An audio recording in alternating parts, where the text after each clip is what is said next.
Prepare-se para uma revelação profunda que pode mudar sua vida. Muitas pessoas experimentam uma dor silenciosa, quase invisível, mas que molda cada passo de sua existência. Essa é a ausência paterna, um tema mais comum do que se imagina, mas raramente reconhecido. Se você já se sentiu constantemente buscando validação, tentando provar seu valor, ou com uma sensação de vazio inexplicável, este conteúdo é para você. Descobrir a origem dessa ferida pode ser o primeiro passo para uma verdadeira libertação. Por isso, convido você a se inscrever no canal agora e embarcar nessa jornada de autoconhecimento. O silêncio da ferida paterna, compreendendo um legado inconsciente. A ausência paterna é mais complexa do que parece, pois, diferente da dor materna que se manifesta na carência emocional, a ferida do pai muitas vezes se revela em uma estrutura interna rachada, na ausência de rumo, na busca incessante por validação. Carl Jung, um dos pioneiros no estudo da psique, nos mostrou que essa ausência vai além da história pessoal. Ela atinge um nível arquetípico profundamente enraizado em nossa psique. O pai, no nível simbólico, representa a autoridade, o impulso para o mundo, a validação externa. Ele é a energia que nos permite sair da fusão com o mundo materno e iniciar o processo de individuação, de nos tornarmos quem realmente somos. É a figura que corta o cordão invisível da dependência emocional, colocando-nos diante da vida com coragem e direção. Quando essa figura falha por ausência, abandono, frieza ou exigência excessiva, algo essencial dentro da criança se quebra. Não é apenas o amor que falta, é o senso de valor próprio. As manifestações da ferida, do inconsciente ao cotidiano. A psique infantil constrói imagens internas para organizar o mundo. Jung chamou essas imagens de arquétipos, moldes primordiais que orientam nossa experiência emocional antes mesmo de termos palavras. O arquétipo do pai é um dos mais estruturantes. Diferente da mãe, que é vista como fonte de amor e nutrição, o pai simboliza força, direção e proteção. A mãe cuida do coração, o pai prepara para o mundo. Talvez por isso a ferida paterna seja tão silenciosa e devastadora. Quando o arquétipo do pai se manifesta de forma saudável, ele oferece uma base de autoridade firme e segura. É o pai que orienta sem esmagar, corrige sem humilhar, desafia sem abandonar. Ele aponta caminhos, mostra limites, transmite valores e, acima de tudo, reconhece, dizendo, ainda que sem palavras, você é capaz. Você tem lugar no mundo. No entanto, quando essa figura falha, seja por omissão, violência, ausência emocional ou até mesmo idealização excessiva, instala-se uma rachadura na psique. A criança não recebe o impulso necessário para seguir em direção ao mundo com confiança e cresce insegura, dividida, aprisionada em uma eterna espera por um reconhecimento que nunca chegou. Essa ausência é emocional e, quando não é preenchida, o arquétipo do pai se distorce dentro da psique, tornando-se uma figura inatingível que, em vez de estruturar, paralisa.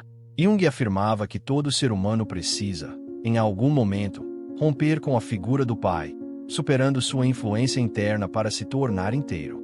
Mas quando esse pai nem sequer foi realmente vivido, o que se rompe é a própria capacidade de confiar. O que se busca no fundo não é liberdade, mas pertencimento, um pertencimento que, por não ter sido dado, passa a ser perseguido em cada escolha. O preço da ausência, vida adulta e a busca incessante. Essa busca por pertencimento, iniciada na infância, não desaparece com o tempo. Ela muda de forma e cenário, mas continua agindo nos bastidores da vida adulta como um motor invisível. Muitos não percebem, mas o cansaço profundo, a constante necessidade de se provar, a dificuldade em relaxar, tudo isso tem raízes emocionais plantadas lá atrás, na ausência de um pai que nunca soube afirmar seu valor. A criança não vista torna-se o adulto que tenta ser perfeito, que busca reconhecimento em títulos, desempenho e produtividade. O trabalho vira um campo de batalha para provar que merece estar ali. Mas, por mais que conquiste, sempre sente que algo falta, como se houvesse uma dívida emocional impagável. A ausência paterna não desaparece com o tempo. Ela se acomoda na estrutura do ego e atua como um filtro que distorce a percepção de si e do mundo. O adulto moldado por essa ausência muitas vezes vive sob tensão constante, como se o amor precisasse ser conquistado o tempo todo, como se um pequeno erro pudesse colocá-lo novamente diante do olhar reprovador do pai que nunca o reconheceu. Esse é o mecanismo da autossabotagem, não um defeito de personalidade, mas um reflexo de uma ferida inconsciente. Há uma parte que acredita não merecer, que sente culpa ao receber, que não suporta permanecer no sucesso ou no amor. Expressões como "eu sou ansioso mesmo", "eu não gosto de me expor", "eu não consigo confiar nas pessoas" são, na verdade, memórias emocionais travestidas de traços de personalidade, defesas criadas para lidar com uma dor que ainda ecoa. Há de ter crescido sem um espelho que devolvesse uma imagem clara de si. Sem o pai como validação externa, a criança tenta construir a validação interna sozinha. Mas sem modelo, sem direção, esse processo quase sempre fica incompleto. O resultado é um adulto que funciona bem por fora, mas vive exausto por dentro, sustentando a vida nos ombros, mas temendo desmoronar a qualquer momento. Feridas ativas e sutis, reconhecendo os extremos da dor. Nem toda ferida sangra da mesma forma. Algumas doem em silêncio, outras gritam em cada lembrança. A ferida paterna pode se manifestar em dois extremos igualmente profundos. A ferida ativa, aquela que se reconhece com facilidade. O pai abertamente agressivo, violento, ou que impôs medo em vez de segurança. Críticas duras, humilhações, ausência total de carinho ou comparações constantes são traumas evidentes, que marcam a memória com cenas específicas e palavras que ecoam. A criança cresce sabendo que algo estava errado, mesmo que ninguém tenha dito. A ferida sutil, tão dolorosa quanto, aparece quando o pai esteve presente fisicamente e cumpriu funções sociais, mas nunca se envolveu emocionalmente. É o pai que provia, mas não ouvia, que dava regras, mas não dava afeto, que estava ali, mas com o coração sempre em outro lugar. Nesse tipo de relação, muitos aprendem a não esperar, a não pedir, a se calar, a se adaptar ao pouco, acreditando que é muito. Essa sutileza é perigosa porque confunde a criança, que não entende porque se sente tão distante de alguém que, em tese, nunca fez nada de mal. Por não haver uma marca visível, ela começa a duvidar da própria dor, achando que sentir falta de algo invisível é ingratidão, que a carência é fraqueza, disfarçando a ferida em vez de reconhecê-la. Ambas as formas, ativa e sutil, criam o mesmo resultado: um eu rachado por dentro, um senso de identidade construído em torno da ausência, da expectativa frustrada, da necessidade de se moldar para ser aceito. Jung nos lembra que a criança, diante do pai feridor ou ausente, não culpa o pai, ela culpa a si mesma. Conclui em silêncio: se ele não me viu, talvez eu não valha a pena ser visto. Esse pensamento se transforma em insegurança crônica, medo de se impor, vergonha de existir por inteiro. A ferida paterna não diz apenas "me faltou amor", ela diz "me faltou reconhecimento". Eu aprendi a viver sem ele, mas viver sem ser reconhecido cansa. As defesas da psique, negação e autonomia disfarçada. Quando a dor não pode ser nomeada, a psique encontra um jeito de sobreviver, e um dos caminhos mais comuns é a negação da necessidade. A criança que percebe que pedir amor não adianta, que mostrar fragilidade não comove, que buscar atenção só gera frustração, começa silenciosamente a desistir, não dos outros, mas de si. Ela aprende cedo a não esperar, a não demonstrar, a não precisar. Cria um tipo de independência que, de fora, parece força, mas por dentro é abandono, um abandono praticado contra si mesma. Essa criança se torna o adulto que não pede ajuda, que resolve tudo sozinho, que não se permite fraquejar, que aprendeu a suportar, mas esqueceu como receber. A autonomia vira uma armadura, a produtividade um esconderijo, a rigidez uma proteção contra a dor de ter sido ignorado. Jung dizia que o ego se estrutura a partir da adaptação, e quando o ambiente exige negação, o ego aprende a sobreviver sacrificando partes essenciais. A emoção se recolhe, o corpo endurece, a espontaneidade desaparece, tudo em nome de manter o funcionamento intacto. Mas a que custo? A sombra do pai, relacionamentos e a compulsão à repetição. Quando a criança não amparada cresce, Ela leva suas defesas consigo para onde quer que vá, inclusive para os relacionamentos amorosos. O que parece escolha ou afinidade, muitas vezes é apenas repetição. Uma repetição inconsciente de um padrão emocional que nunca foi resolvido. A ferida paterna não afeta apenas a forma como você se vê, mas interfere diretamente na forma como você se conecta. É comum que pessoas marcadas por essa ausência se envolvam com parceiros que recriam, em algum nível, a sensação de não serem vistas. Elas se apaixonam por quem não está disponível emocionalmente, é ausente, crítico ou imprevisível.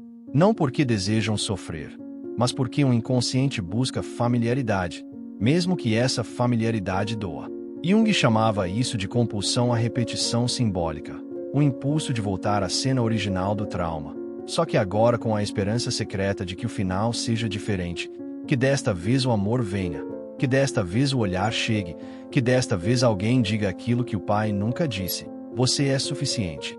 É por isso que tantos vínculos amorosos acabam virando campos de validação e não de amor. A relação deixa de ser espaço de troca e passa a ser palco de aprovação. A pessoa não quer apenas ser amada, quer ser reconhecida, desejando, às vezes sem perceber, que o outro cumpra a promessa quebrada pelo pai. Mas esse desejo vem carregado de cobrança, insegurança e medo, e com o tempo sufoca, pois ninguém consegue sustentar o peso de curar feridas que não causou. Quanto mais se espera do outro o que não se recebeu na infância, mais a frustração cresce, mais a dor se repete, mais o vínculo se desgasta. O que começou como uma busca por amor, vira um ciclo de autossabotagem. O complexo paterno e a voz crítica interna. Mesmo quando você já entende que há uma ferida, pode ser difícil controlar certas reações. Isso acontece porque parte dessa dor não vive no nível racional. Ela mora no inconsciente. No inconsciente, o tempo não passa. Carl Jung chamou de complexo paterno esse núcleo emocional, inconsciente que se forma ao redor da imagem do pai. Não do pai real, mas da experiência psíquica que ele deixou dentro de você. Esse complexo funciona como um campo magnético emocional. Ele se ativa diante de determinadas situações e faz você reagir como se ainda fosse criança, mesmo que já tenha 30, 40 ou 60 anos. É aquele instante em que alguém te confronta e, de repente, você se sente pequeno, impotente, envergonhado, mesmo sem motivo claro. Ou aquele momento em que uma crítica aparentemente simples desencadeia uma fúria desproporcional. Ou, ao contrário, um silêncio que te congela. Essas reações não vêm do presente. Elas são ecos antigos, circuitos emocionais gravados em uma época em que você não tinha como se defender. O complexo paterno sequestra o eu adulto e o substitui pelo eu infantil. Aquele que ainda espera reconhecimento, que ainda teme rejeição, que ainda reage com dor ao menor sinal de autoridade ou indiferença. O problema é que, enquanto ele estiver operando no escuro, você vai continuar reagindo em vez de escolher. É como estar num teatro onde o roteiro já está escrito, e você só percebe que entrou em cena quando a crise já começou. A fala do chefe, o tom do parceiro, uma figura masculina mais dominante, tudo pode ser gatilho. E o pior, você se culpa por não conseguir reagir de outro jeito. Mas não se trata de falta de controle, trata-se de uma programação inconsciente ainda ativa. Começar a notar essas reações com curiosidade e não com julgamento é um passo essencial, porque o complexo não precisa ser destruído, ele precisa ser iluminado. Quando você começa a perceber que está reagindo com a dor de um passado que já passou, algo em você começa a voltar para o presente, começa a recuperar o direito de escolher. Cura e libertação, reconectando com o self.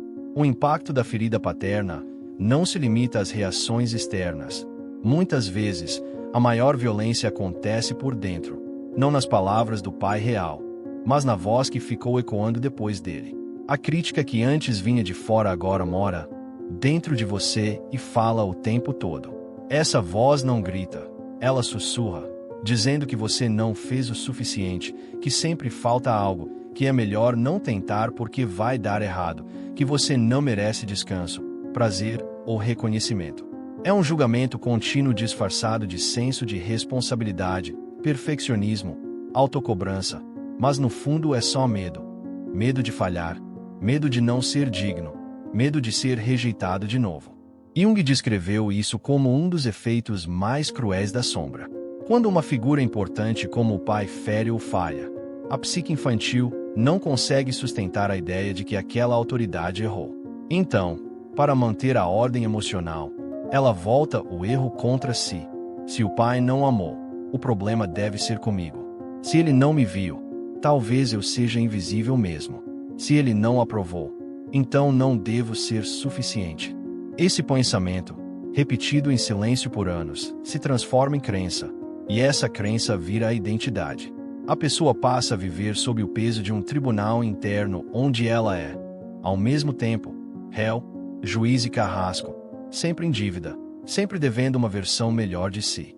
Curar essa voz não significa silenciá-la à força, significa substituí-la, pouco a pouco, por uma presença mais verdadeira, uma presença que saiba acolher sem exigir perfeição, que saiba guiar sem punir, que saiba afirmar sem esmagar. Essa presença não vem de fora, ela nasce quando você começa a se tratar com o respeito que nunca recebeu, quando deixa de ser o próprio inimigo e passa a ser o adulto que um dia tanto precisava encontrar. O desafio poderoso, a carta de libertação. A cura da ferida paterna começa com um gesto simples, mas poderoso: dar nome à dor. Enquanto ela não for reconhecida, seguirá agindo nos bastidores, moldando seus relacionamentos, sua autoestima e suas escolhas. Negar não cura, só prolonga. É preciso dizer com honestidade: doeu, faltou, e isso ainda me afeta. Esse reconhecimento abre espaço para algo que muita gente evita sentir: a raiva, o abandono, o luto por tudo que nunca veio, não como drama, mas como libertação, porque o que não se sente, se repete. Mas a cura não para aí. Depois de nomear e sentir, vem o passo mais importante: transformar. E transformar não é esperar que o pai mude, nem viver cobrando esse vazio de outras pessoas, é assumir o lugar de adulto que pode se cuidar. Jung dizia que um dia precisamos nos tornar nossos próprios pais, e isso significa construir dentro de nós a presença que faltou. Uma presença firme, amorosa, que guia sem punir. Ela nasce quando você começa a se tratar com respeito, quando diz não ao que te machuca, quando para de se abandonar.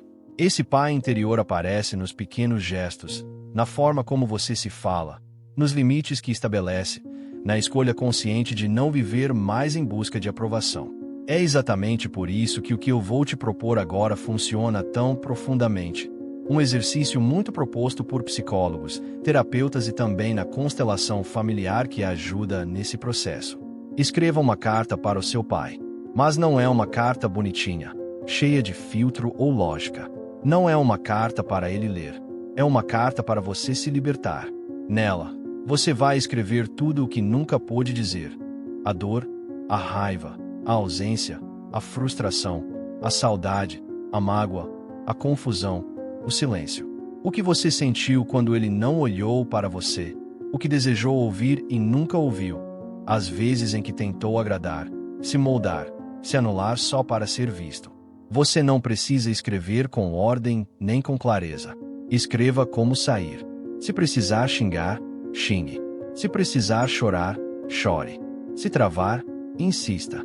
Essa carta é um espaço seguro para você se escutar de verdade pela primeira vez.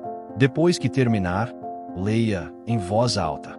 Se puder, olhe nos seus próprios olhos no espelho enquanto lê. Deixe as palavras te atravessarem, não para reforçar a dor, mas para libertar o que ficou preso. E então, agradeça pelo que foi possível, pelo que não foi, mas te trouxe até aqui. E queime essa carta, de verdade. Transforme esse momento em um ritual.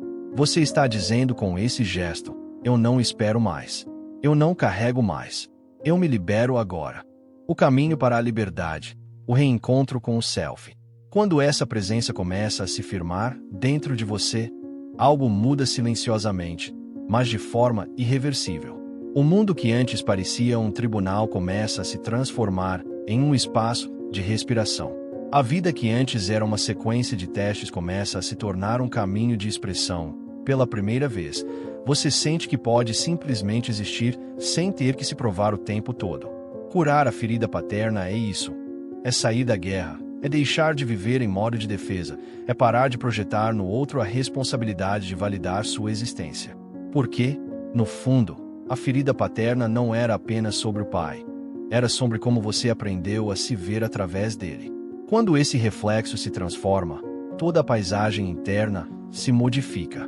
Você percebe que não precisa mais correr atrás, que não precisa ser o mais forte, o mais certo, o mais produtivo. Você não está mais tentando ganhar uma medalha invisível, nem escapar de uma reprovação que nunca foi sua. Você está, pela primeira vez, habitando quem você é, sem o filtro da dor. Isso traz um tipo de liberdade que não depende de aplausos, uma paz que não se quebra com um erro.